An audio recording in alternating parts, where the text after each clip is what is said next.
What is MiraVista exactly, to kind of give a little more context? The primary thrust of what we do is we are there with suppliers to help build mastery, knowledge mastery, help keep them in the driver's seat. I got to be honest with you. I think some of the best innovations and the most powerful things that anybody's doing in this space and probably any other are making complicated things a little simpler. What do you think the next major shift is coming on the DME reimbursement side of things? I know there's some talks about competitive bid. Is there anything else on the horizon? Working with the Medicare Advantage plans has become an increasingly larger part of the day-to-day operations for most DME suppliers. We've had some struggles for sure, but we have seen some material improvements, and I think there is more to go. The one thing that I would say in service to that, beyond just building that institutional knowledge, is how do we learn what we don't already know? Well, it's good for our business that things keep changing. The second you think you know everything, and you do know everything, the reimbursement universe is going to fling something at you, right? We don't need more than the last couple of years to prove that.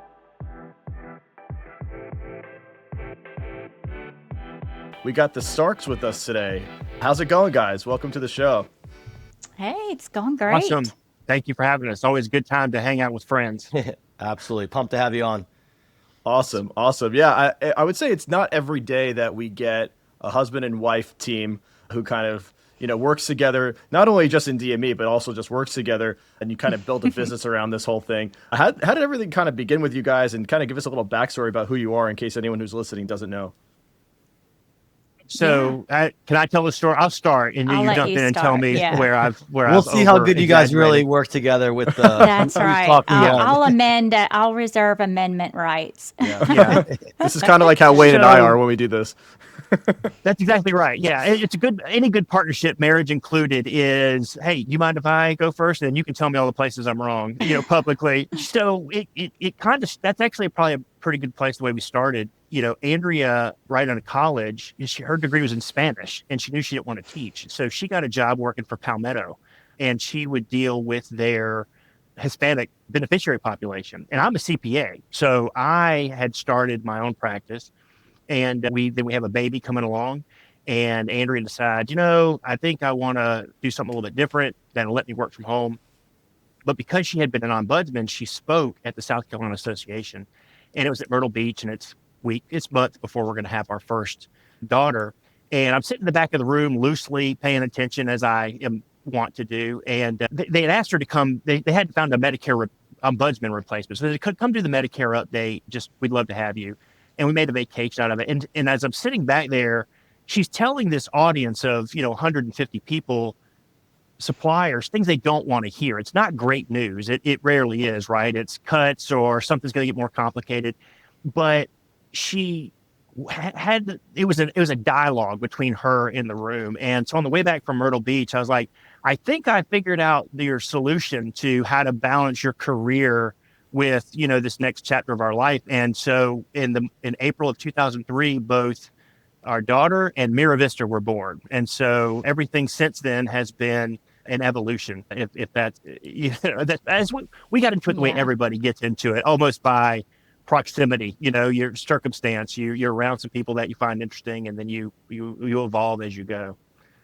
That's absolutely right. What is MiraVista exactly? Just so to kind of give a little more context.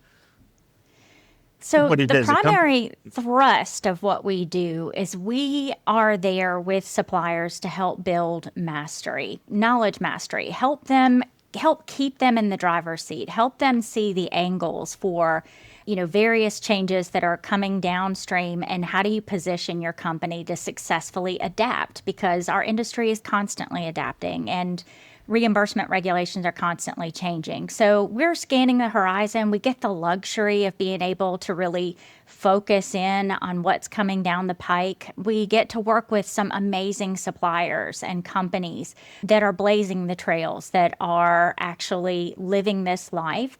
And we get to help augment and help support them and be able to be a research, annex to their businesses. That's great. Before we jump into it, how about the origin of the name of MiraVista? I know you have a Spanish background, so I see it there in the background. I'm sure our viewers are curious too. It is. It is. Well, that was kind of a funny story. I've always been drawn towards Spanish. There's nobody in my family that speaks it. I was just taking it in high school and learned it very well and connected to the language. But Derek and I happened to be visiting his brother out in Texas, and he lived in an apartment complex that was called MiraVista. And when we started founding this company, Mira means to see or to look out, and Vista means view. So it was very fitting to be able to put those two concepts together and be able to help suppliers see what's coming, see the view.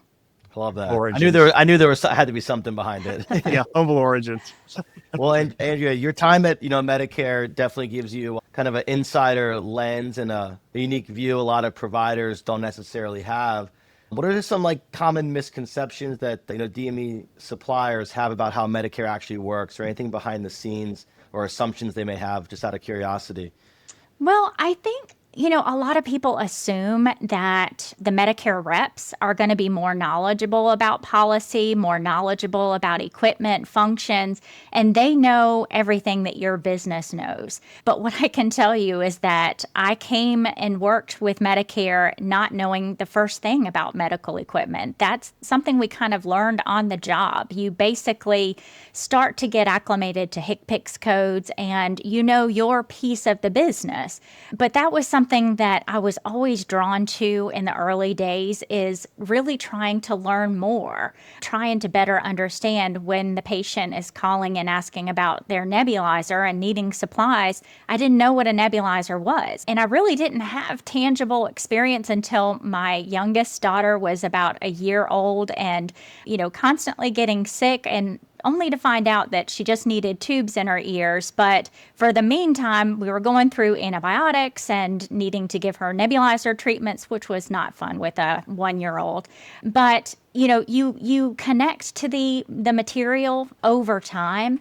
And so suppliers need to trust themselves that they know their business and try to be empathetic. And I like to always tell suppliers, whether you're talking to your patient or whether you're talking to a Medicare rep, picture a muse and have your next door neighbor. When we try to talk about our industry, it's not something most people really can relate to or understand, but they will all have to encounter medical equipment. So if you can make a connection with people you're talking about and think about somebody that you care about and what you want them to know, that's a good muse to prepare for that interaction.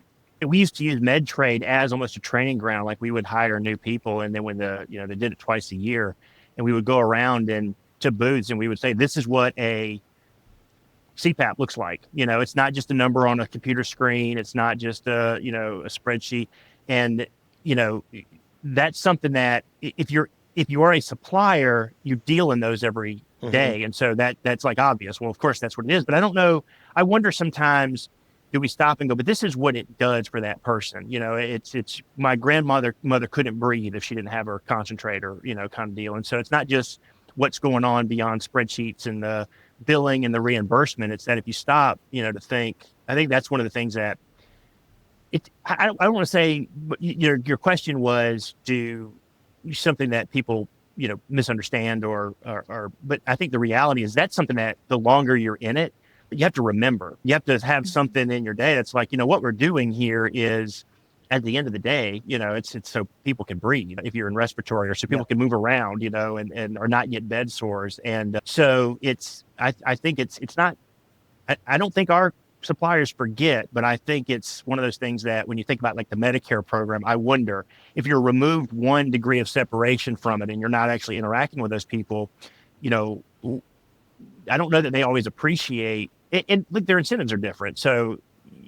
but they have to, we'll give it takes us 7 days. I mean, that's reasonable. Give us 7 days to do a prior authorization. I don't think that's because Medicare reps or the program itself is looking to be difficult. I just think there's, that disconnect. And I know even in our experience and with our staff, it's always, we're trying to make sure do not get so tied up in the thing that's right in front of you. This is the edge, this is the pen tip of what you're actually trying to write. And I think I don't know, maybe I'm just getting older, but I feel like, in the last couple of years, there is a little bit more of a go back to, it's not the whole program, but there are more people that you could go, let's just talk reasonably, and, Yeah. and kind of build these sort of one-off coalitions to get, Right. to actually get to what needs to get done. And that's, I don't think that's always been there. And I hope that that's a Yeah. trend that continues. And I think that's a genuine theme that carries through everything that we do in this industry is put a face on it. Never forget what this is really about. And if you step back and you make it relatable and you have a person, you have a muse, you're going to be far better with your communication. You're going to get farther. You're going to connect on a whole new level because now we're talking about the same thing. And a lot of times we're just on different planes. And there's a whole bunch of reasons why we get on these different planes, but getting that commonality is really an important factor to success in this industry. Yeah, I love that concept of bringing them to MedTrade to actually see the products. Like, not to oversimplify, but like in Nico Health, we actually, our product catalog supports all the product images. And it seems so simple, but we get feedback No, from yeah. owners saying, you know what, I want to hire some newer people in the workforce. They may never even seen a CPAP. And without that Exactly. image, it really is just a number on a screen. But we always get such good feedback, and it seems like such a simple feature. But if you're a new user in Nico Health and you're new to the industry, you actually can see what a CPAP bundle or kit looks like. It's simple, but Absolutely. it definitely, kind of humanizes it in a way. No, it To your accelerates point, training too, yeah, to your point. I mean, it's really, let me make sure I'm talking about the right thing. So if yep, you have a visual to attach to the code, you can immediately know, no, that's not what I'm talking about. I need to find a different code. So that is just a simple way to connect and bring it to the user where they're at. I think, staffing is a common challenge in this industry. So how do you find and train good people? And, that is a great way that the software, the platform is meeting the DME supplier that they can immediately drop in and find utility. yep, It's absolutely. And then just, we even extend that. So when a patient, we've had a lot of success with their outbound campaign feature, where if you're on resupply, you now get a text right to your phone. But when they hit the link, it shows the patient the actual images of what they're eligible for, which also seems simple. But if I'm new on a CPAP, I might forget what a 6-foot smooth bore tube is that I need to replace. When I Yeah. see the image, I'm like, oh, I actually need this.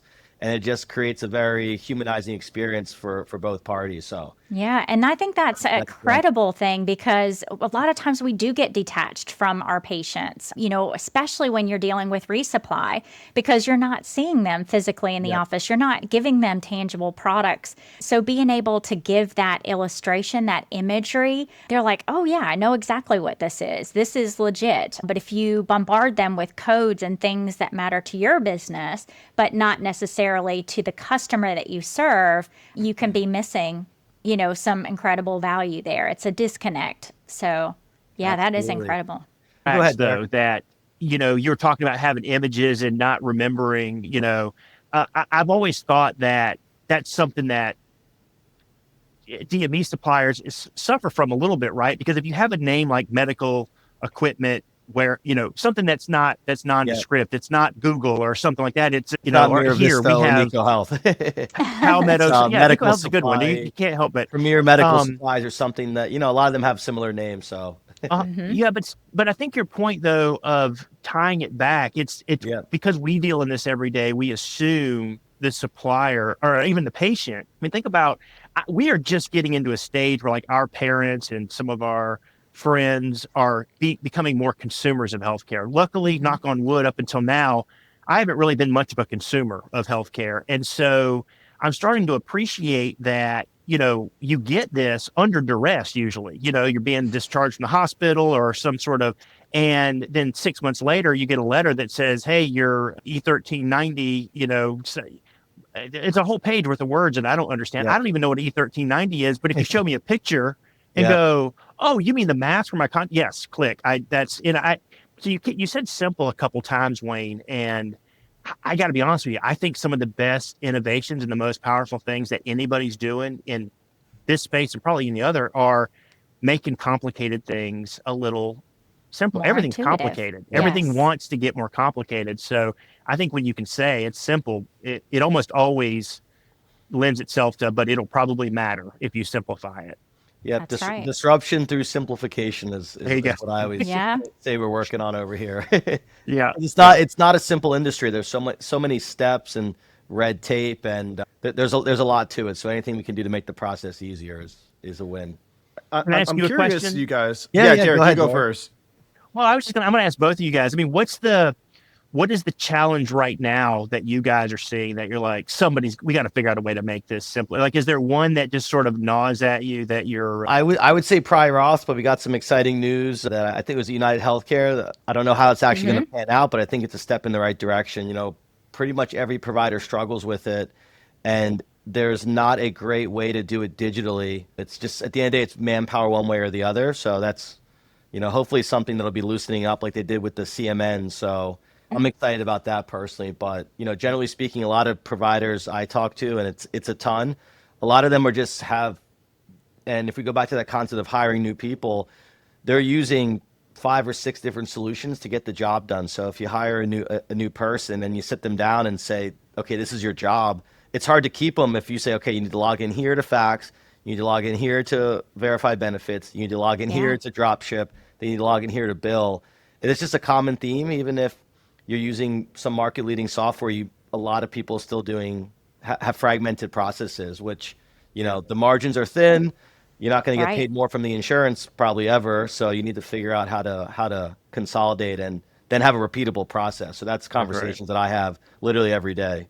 Well, I have to give you credit, though. Nico Health, with the API, the fact that you recognize that there is a lot of different pieces and suppliers do work in a lot of different systems, but the fact that you can get them talking to each other and bring everything into one centralized place. And when this happens, it automatically triggers the next thing. And that is, really awesomely disruptive in a incredibly good way. So definitely props on that. Yeah, that's been definitely a game changer for us. And what I always found was exciting is when we built it, there really wasn't a software in the space that exposed as much via API as us, but it was more of an enterprise level solution. But now we've built it in a way, and I definitely personally saw the shift of, enterprise company asking for an API is one thing, but now we have mom and pop saying, hey, you know what?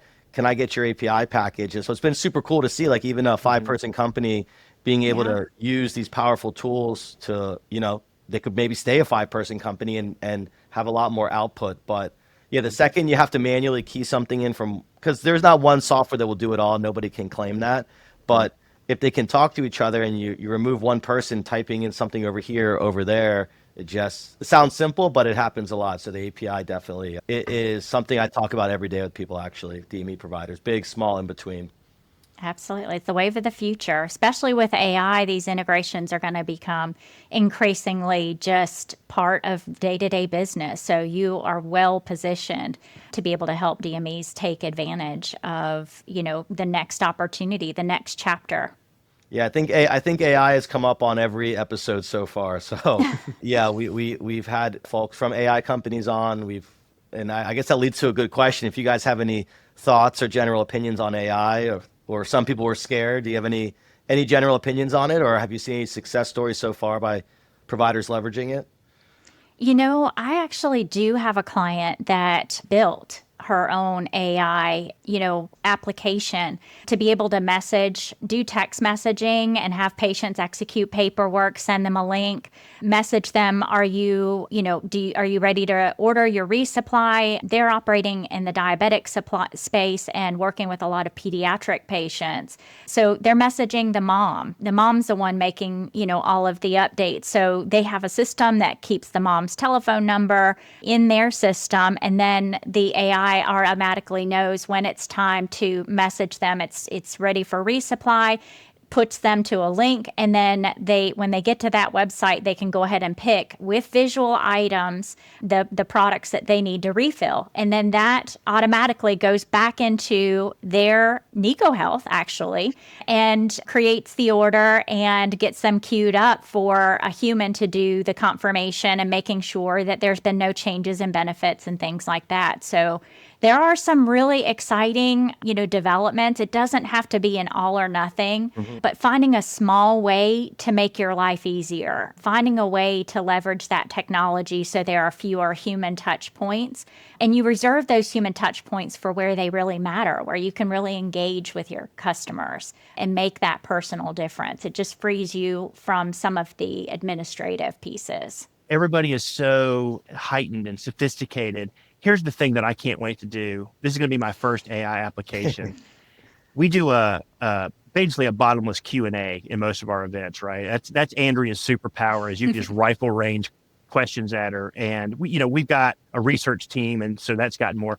But I think it would be hilarious to have Mr. T. You guys remember Mr. T? Like Yeah, from the From the A-Team, yeah. I'm going to use AI to have Mr. T shoot reimbursement questions that are asked by the audience at Andrea and have her answer them live in notes. That is my ambition for AI in 2025. So everybody else is so lofty and technical, and I'm like, I just want Mr. T. I pity the fool. A few years ago, it would have sounded like a crazy idea. I'm sure there's someone out there that could spin that up for you. It's tomorrow, probably already happened, actually. I know. I'll be crestfallen if somebody's already done it. And if you haven't done it and you're getting the idea from me, at least just let me know that I inspired it. Yeah. But maybe that goes T back decades. The T in Miravista should be Mr. T instead of the blue icon. Maybe that's what it is. We can start there and turn it into an AI. We can get the A-Team van driving out, get some automated graphics and make that happen. For holidays, when we send out messages, we call that the running man, the T there, and we'll Maureen, our tech director, she'll modify the icon. So like when we send out our 4th of July message, it's got a, top hat, American flag top hat, or, the green. And so, maybe we just need to make one with a mohawk and just lean all the way into it. There you go. Exactly. That's Mr. T Mondays. Another high value use for AI. That's all I'm saying. So that leads me to a question. So we kind of touched on the future of tech. What do you think the next major shift is coming on the DME reimbursement side of things? I know there's some talks about competitive bid. Is there anything else on the horizon, you would, just tell people to keep an ear out for, an eye out for and just start thinking about, it's hard to think past the day-to-day sometimes. So if you're thinking months to a year out, and any thoughts for our listeners that are DME providers on the reimbursement side of things of what's to come maybe? You kind of touched on this early on when we started this discussion, Wayne, about some exciting things coming down from prior authorization. I think, working with the Medicare Advantage plans has become an increasingly larger part of the day-to-day operations for most DME suppliers. And we've had some struggles for sure, but we have seen some material improvements, and I think there is more to go. In 2024, we had significant prior authorization reforms that allowed DME suppliers to be guaranteed for at least 3 months of revenue and continuation of service anytime a patient switches a plan. Now, you do have to just notify the plan this patient already has service, but for 90 days, you're not cut out, and you can't be refused for not having authorization, and you can't be refused for not being in their network. So that was a huge win. I really do see that we are going to continue to build on that. We are seeing technological advancements. You were mentioning about UHC and several of the other major plans. I think over 50 of the largest, United Healthcare, Cigna, Aetna, Blue Cross, Humana, all of these plans signing a pledge voluntarily, not waiting for regulation, but actually making the first move to commit that by next year, they're going to continue their path of reducing the items that require prior authorization. And they're going to accelerate the technology piece so that by 2027, we're getting more real-time authorization. So no 7 days, no 10 days. And if you get a denial, there will be clinical oversight. That's not just going to be wholly based on AI or a computer model. Mm-hmm. So those are things to keep an eye on. And I'm so thrilled to see that they are taking the initiative and not waiting for CMS to mandate it. Yeah, it's really exciting. And, we always ask people what excites them about the future. It sounds like that's one of them. Is there anything else or any big projects you guys might be working on, or anything in the future for MiraVista that you guys are excited about? I think our biggest challenge on a day-to-day is picking the next project. I think there's so much excitement. I don't know, you guys probably see this too. Over 20 years, I feel like DME was on defense for such a long time. And it was just, as an industry, it got really good at just taking whatever got flung and then trying to just lower your head and work a little bit harder and just sort of absorb it or adapt it.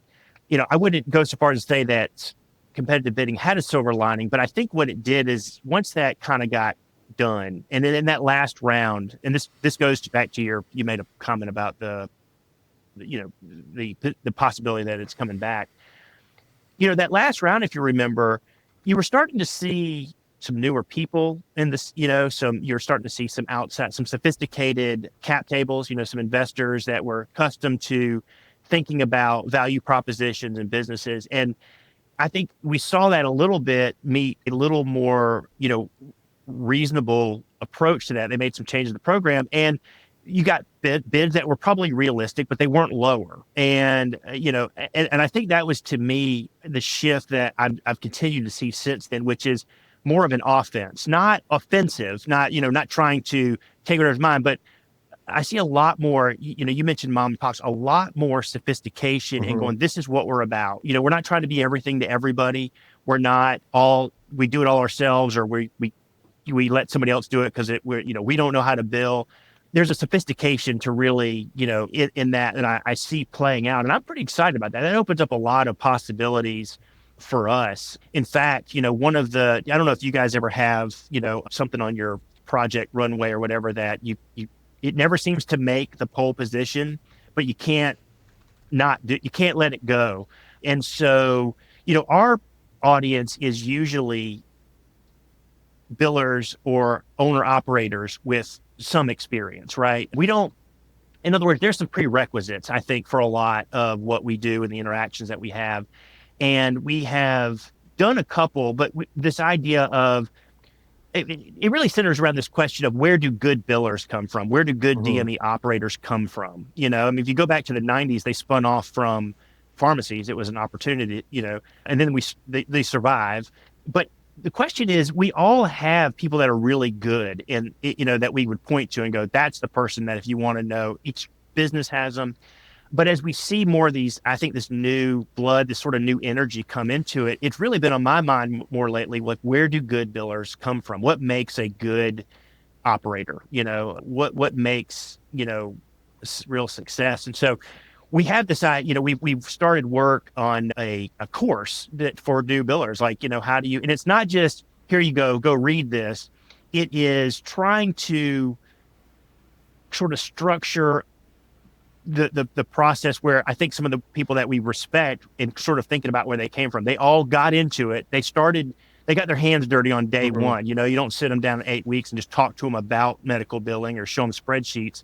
So here's a sort of a foundational, now let's do it. Let's workshop it. And then we're going to let you do it. We're going to look over you, And so this kind of workshop idea, because I think up till now, the space has been on defense a little bit, even in terms of hospital at home. And, but if you really step back and think about it, keeping people in their homes is not just good for the Medicare trust or for insurance, right? And that's what people want. Nobody gets to a stage and goes, what I would really like to do is be institutionalized. That'd be awesome. And so if you just step back and go, let's just slow down for a second and talk about it. It makes sense for everybody. You've got a network. It might be fractured, but the thing is it's local. The parts of it that are important are local. You bring in this new blood, and you can kind of start to have new people. That this is where new billers come from. We make them. We always have. We just didn't know we were doing it on purpose. And I don't mean me or MiraVista. I mean that's the industry is always just pretty good at finding talent, even if it was accidental, and developing it. So if we can do that and sort of push all of that attention, that offensive attention, towards the goal, I mean, I think the sky's the limit. I think there's so much. Like I assume we want to keep this episode to less than 24 hours.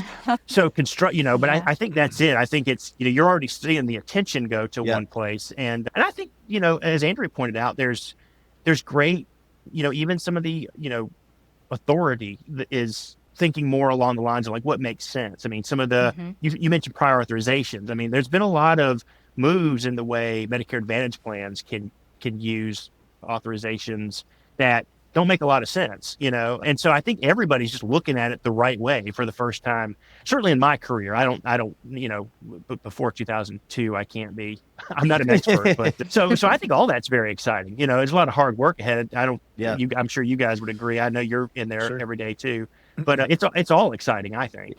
And I think it's awesome that you guys provide a resource, because there's a lot of new market participants coming into DME for probably a couple of reasons that you said. So, being able to direct them to you guys to have a source of truth for stuff they need to know, stuff that's coming. And I think the Q&A is unbelievable. Maybe it'll be Mr. T one day, but even offering like an open forum like that is incredible. So I know our clients are very grateful for the service you guys provide. So thank you guys for that. And it's never ending, which is awesome. So a lot of good stuff on the horizon as well. Yeah, what you guys are doing for the industry is great, and I'm sure a lot of people would agree with that. What's before we head off to our last section, what's just one message you would want DME leaders who are listening to take away from this? That's a really good question. Yeah. Only one, Derek. Only one. I said that probably presumes that we're wiser than I am. I speak for myself on that. Andrea's wise enough. One thing say the question one more time. It was so. What's one message you would want DME leaders listening to take away from this? I'll go first, and I would say that you can do it. There is nobody that is going to know your business better than you are. It's all about having the right partners, but our particular brand is about cultivating that expertise within your firm and helping you get there a little more efficiently and effectively. But one of the things that we try to teach is that you are building mastery every single day. And the thing we need to do is a better job about sharing that mastery. So, of course, we have our events, we have our Q&A, we have our help desk where we answer questions. But internally, one thing I wish more DME suppliers would do for themselves, the best gift you can give yourself is create an internal resource for once you've answered a question, where do you store it so it's accessible to the entire team instead of always having to interrupt your lead biller? How do we make sure that that person divests it in a way that's usable? Now, we have a great example in Wikipedia, but you don't have to create a whole website. You can create a Google Doc for payer intelligence or for denial intelligence. Every time you work a denial, how did you resolve it? What do you think's going on? Give me an invoice number that, I can go back and look to see if your solution actually worked. So there are, we've been talking a lot about sophistication, but sometimes the simplest answer is the best answer. And we have a lot to give and to put out there, but even within your own company, leverage that knowledge and that mastery. Yeah, I think building institutional knowledge is that is absolutely right on. Again, the one thing I think this is probably a derivative of what Andrea said, but I think I would tell leaders, if you really you are responsible for an ecosystem. If you're a DME supplier in these days, you have experts in your software, right, that are masters of building a tool that helps you keep track of all of these transactional complexities. You've got different, intake, billers, some of that's outsourced, delivery drivers. It's an ecosystem. And the DME supplier, I think, is always going to be the hub of it. It may look different in 20 years. I don't know. But I think the one thing that I would say in service to that, beyond just building that institutional knowledge, is make sure that, or constantly be thinking, how do we learn what we don't already know, right? Because while it's good for our business that things keep changing, the second you think you know everything and you do know everything, the universe, the reimbursement universe is going to fling something at you, right? And we don't need more than the last couple of years to prove that to several orders of magnitude. But I think that's the one thing that served us well is really thinking about how do we learn what we don't know? Like, how do we discover things? How do we research?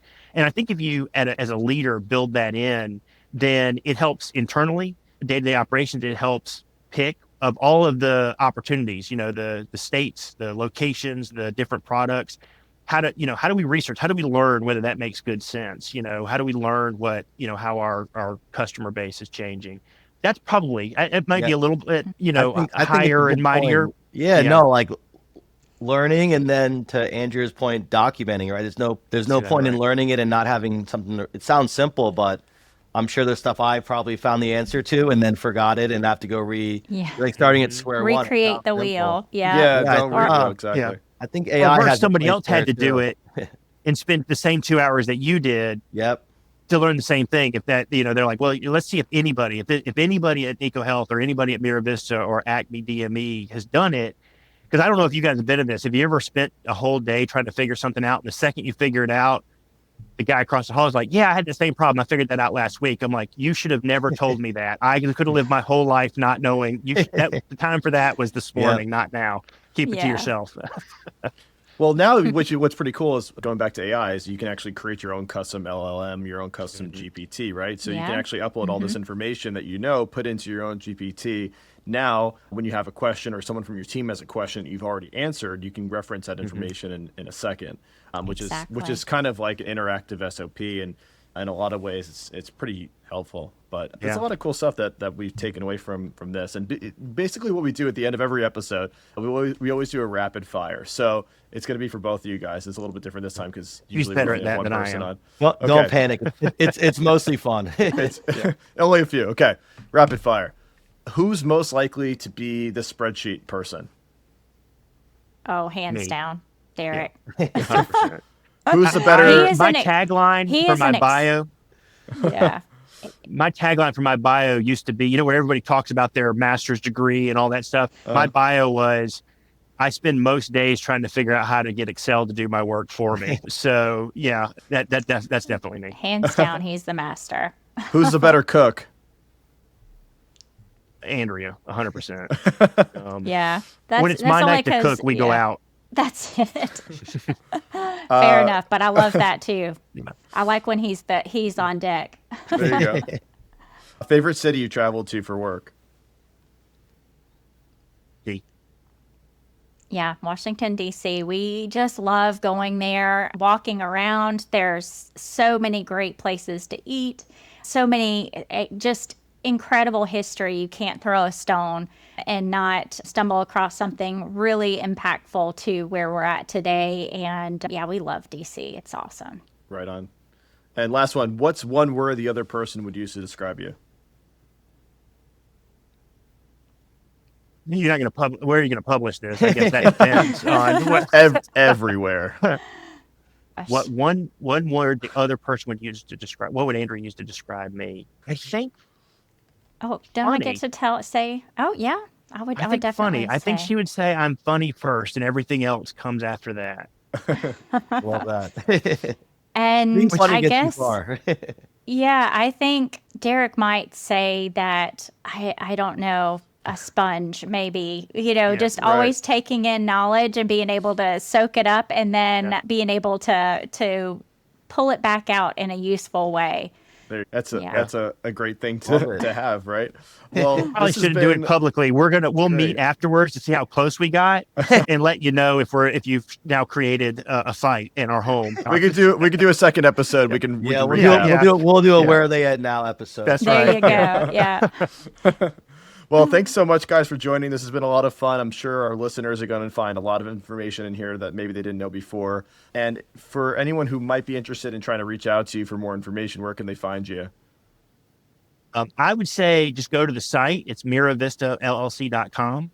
Right there on there, we publish a newsletter about once a week. It's straight from Andrea. It looks like it's not a lot of ads. It looks like something that would come if Andrea was sending you, landed, straight from her email. And it's usually a topic that we are working with. We get a lot of feedback from a lot of questions from our help desk. So go to the site. That way you can email us. There's every way to reach us is there. And it's a good way to keep Stay up with what we're connected. doing. You know, it's Perfect. low, so you can sign up. Right, the newsletter is probably the best way to stay in touch, and then the site would be the other way to reach out to us. Excellent. Awesome. All right. Well, thanks so much, guys. We really appreciate you. For the listeners who are not yet subscribed to Claim to Fame podcast, please do so you can get more awesome episodes just like this. And thanks for coming, guys. Hope we can do it again. Hey, Thanks, thank you for guys. having us. Big fun. Wonderful. Great All time. right. Take care.